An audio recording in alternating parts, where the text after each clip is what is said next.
Hey, what's going on, everyone? Justin again, as always. Thanks for watching my channel. Welcome back. Today's video is going to be about how to prepare for a shop or a new shop. If you're getting ready to come out of college, if you're getting ready to come off that lube tire shop that you were working at so diligently for however long period of time, and you're just trying to prepare yourself to get ready for that transition to your first major career path choice, whether it's a dealership or an independent shop, you got to prepare yourself. How do you do that? What do you do? What are some of the things that you can expect? I've already done a video on what you can expect for your first day, week, month, etc. But how do you prepare yourself going into that? That's what we're going to talk about today. Some things that I did right away was like, okay, you have to figure out when you're in the interview process, not after, and it's hard to think about it before, but while you're in that interview process, what am I being hired as? You have to ask questions during the interview process. If they say we're looking for a lube tech, you got to expect lube tech responsibilities. If they tell you that they're going to start you out at a minimum wage bracket, you have to ask them if you're allowed to have a service car or tools with you. Some shops do not want you to. They provide a certain set specifically for lube techs to have and utilize, which doesn't always include a lot of things that they expect you to do, but give it the benefit of the doubt, okay? They expect that you can function solely off of this little tiny toolkit that they provide for you. So some shops don't want you to have a service car and tools of your own. So you have to know what you're going in for. Are you getting ready to get started off as a lube tech? Are they looking for a heavy line mechanic, a light line mechanic? Are they looking for a diagnostician? Are they looking for a smog tech? You have to know what it is that you're getting ready to get into before you get into it. So these are some of the questions that you should be asking during the interview process. Let's say they decide to start you off as a lube tech or an entry-level tech. They want to see where you're at, test your abilities, etc., etc. Cool. Let's even say they are paying you a little bit above minimum wage, but not quite at that bracket of pay that all the other mechanics or technicians in the shop are getting paid, and they allow you to carry your own tools and toolbox, etc. you can have it in the shop. That is actually a pretty cool starting point. A lot of the older seasoned techs, we're talking these veteran mechanics, really disliked it when I signed the waiver, waiving my right to a higher pay in order for me to provide my own tool cart, which was a Harbor Freight one, and my own tools. They were very upset about that because I was not getting the same level of pay that they were, and I was willing to sign a waiver waiving that pay just to start and still provide a toolbox and tools. They were upset because I was making it difficult for them to get a pay increase when I'm able to do it for far less because I'm willing to sign that negotiation slip. My thought process at the time was, I have a family to take care of. I have a job that I liked the people and I liked what I did, but I didn't like the hours. I was looking for something that was more 9 to 5. I needed something a little bit more consistent. I didn't mind taking a pay cut. I really wanted something that was more consistent so I can spend a little bit more time with my family and not be up and down all hours of the night. Because I used to work for AAA Towing, and I had to tow day and night, day and night. I would sit for 2 hours over at Denny's drinking coffee to tow people from Amboy out on Route 66 all the way to Hollywood, California.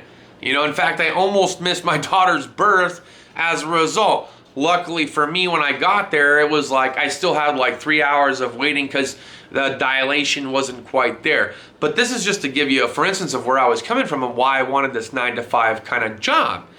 So I was willing to do anything, and if all it meant that I had to do was sign a little waiver and utilize my own tools, I was going to do it. Now, I know that they said that they were going to provide me with a certain set of tools to utilize and do things with.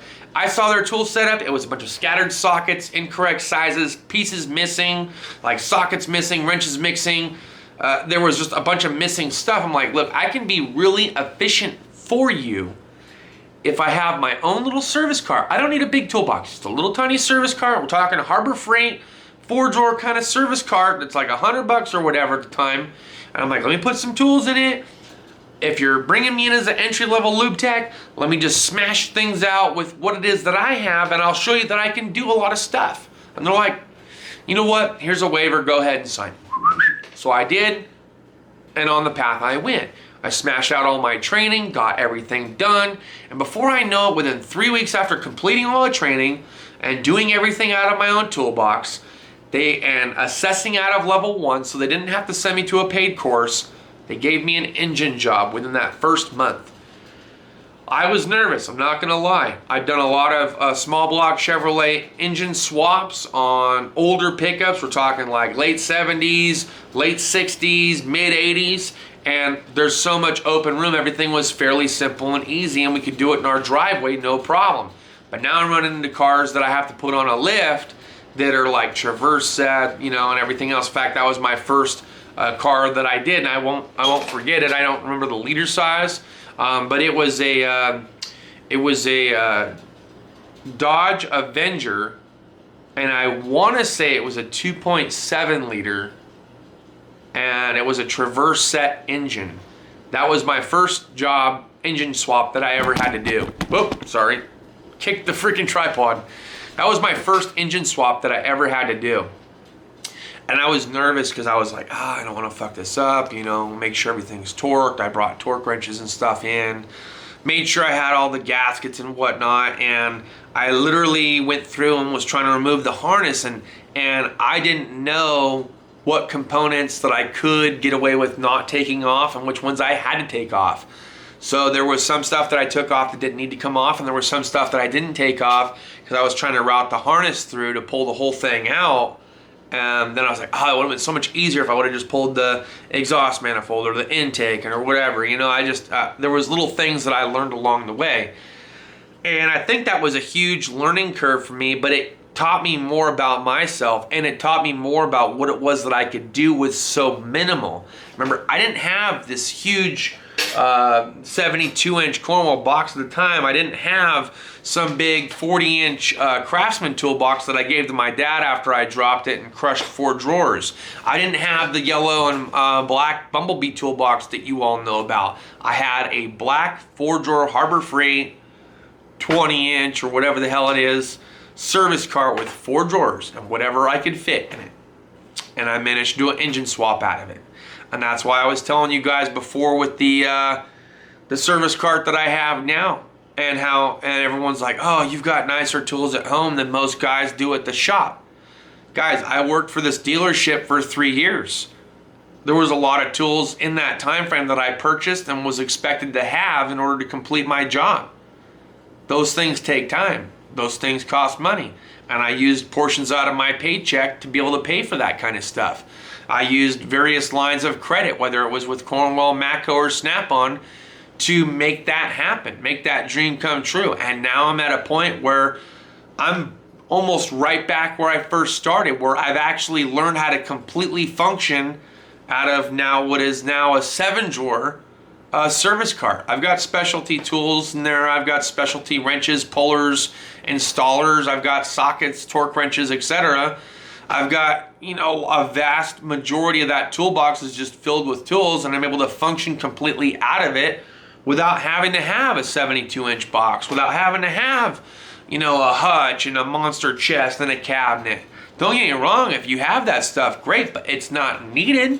Not if you're a mechanic. If you're a technician, maybe. I don't know.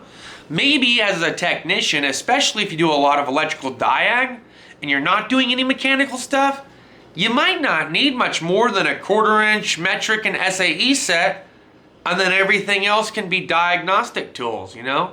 Wire splices, relay bouncers, DVOMs, test lights, timing lights, you know, relay buddies, freaking, I mean, just, if you were a diagnostic guy and all you do is diag, you could probably set up a 7-drawer service cart with everything that you personally utilize throughout the day and be perfectly fine. Because at the end of the day, you're not doing a lot of mechanical stuff that doesn't require you to take a lot of things apart. So I think, for the most part, any mechanic or technician should be able to fully function out of a cart. Really, if it's a 7-drawer like something similar to I have, or maybe you have the flip lid kind, it's entirely possible to function out of that. Now, yes, if you're collecting tools and everything else and you're trying to formulate your own shop or whatever, yeah, you want to add to it. If you're working at a dealership like I did, things were different. It wasn't like an independent shop. I was required to have a lot of these tools. People were not willing to loan them out. The whole 3 strikes you're out thing was definitely in play. A lot of us changed it to where if you borrowed it more than twice in a 1 week, you had to buy your own. Or more than 3 times in a month, you had to buy your own.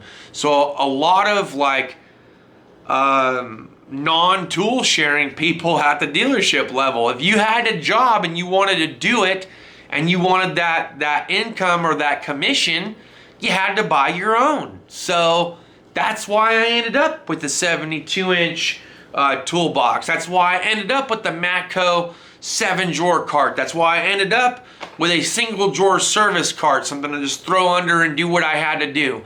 I had all this stuff because it was required for me to pay for my own stuff, and no one was sharing. You know, at the independent level, everybody shares, but I don't need to borrow that much. It's like every once in a blue moon, I have to go to my shop owner or my shop foreman and be like, hey man, do you have this tool? I know you do. I'm being, sarcastic here. Like, hey, do you have this tool? I already know that he does. I need to use it real quick.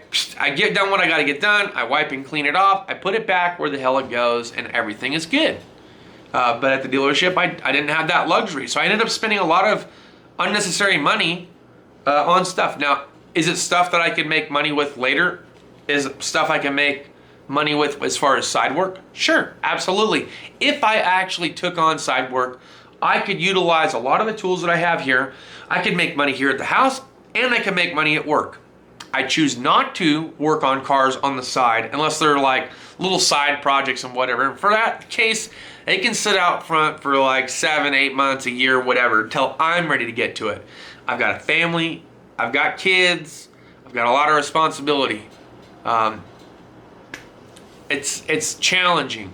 I already feel mentally that I'm a little bit distant from my family as it is, just between trying to wrap up a 16-year military career and trying to retire, between my job, between appointments that I have to go to, between taking care of the kids and then animals and everything else.